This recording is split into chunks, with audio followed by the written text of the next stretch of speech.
दोस्तों बाबर आजम ने आज साबित कर दिया कि वो रियल मैच विनर प्लेयर है और सरफराज के बाद अगर कोई कप्तानी के लायक है तो वो बाबर आजम ही होंगे। दोस्तों अस्सलाम वालेकुम, हमारे चैनल में आप सबका खुश आमदीद। दोस्तों आज की इस वीडियो में हम इंतहाई अहम मौजू पर बात करेंगे बाबर आजम के बैटिंग के हवाले से। बाबर आजम ने आज न्यूजीलैंड के खिलाफ इतनी अच्छी कारकर्दगी, इतनी अच्छी बैटिंग की है कि शायद दुनिया का कोई भी बैट्समैन इस वक्त इस पोजीशन पे इस तरह की बैटिंग नहीं कर सकेगा। दोस्तों आज बाबर आजम ने प्रेशर के वक्त इतना बड़ा मैच में, इतने बड़े मैच पे, और खास उस वक्त जब आपके दोनों ओपनर्स आउट हो चुके हैं और सारी जिम्मेदारी आप पर आ चुकी है मैच की, तो आपने बाबर आजम ने इसको बखूबी सर अंजाम दिया। दोस्तों हम आपको बताते चलेंगे कि बाबर आजम ने कौन सा वर्ल्ड रिकॉर्ड इस मैच में बनाया है। आगे इस वीडियो में हम आपको बताते चलेंगे। मगर अपनी वीडियो की बाकायदा आगाज से पहले आप सबसे पहले गुजारिश करूंगा, अगर आप आज हमारे चैनल पर नए आए हैं तो चैनल को सब्सक्राइब करें और साथ इस बेल आइकन पर क्लिक करें ताकि आपको हर आने वाली नई वीडियो की अपडेट्स वक्त पर मिल सके। दोस्तों आज पाकिस्तान का मुकाबला न्यूजीलैंड का मैच जारी था। दोस्तों न्यूजीलैंड ने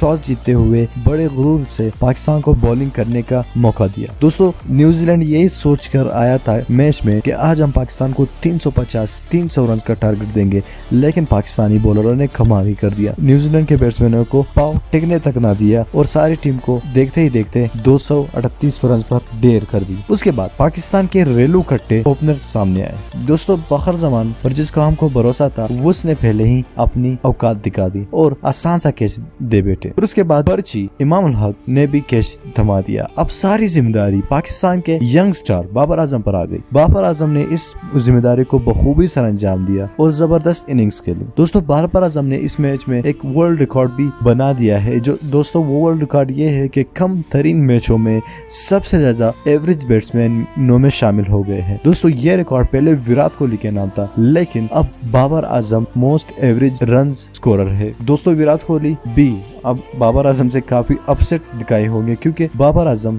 विराट कोहली को आइंदा दिनों में टफ टाइम देने जा रहे हैं। दोस्तों बाबर आजम एक निहायत ही उम्दा खेले आज। दोस्तों बाबर आजम के लिए आप जरूर कमेंट में कुछ अल्फाज अदा करिए। आपके दिल से जो बाबर आजम के लिए निकले वो अल्फाज अदा करिए। मजीद ऐसी वीडियोस के लिए हमारे चैनल को सब्सक्राइब करें और साथ उस बेल आइकन पर क्लिक करें ताकि आपको हर आने वाली नई वीडियो की अपडेट्स वक्त पर मिल सके। मैं मिलता हूँ आपसे अगली वीडियो में, तब तक के लिए मुझे इजाजत दीजिए। अल्लाह हाफिज।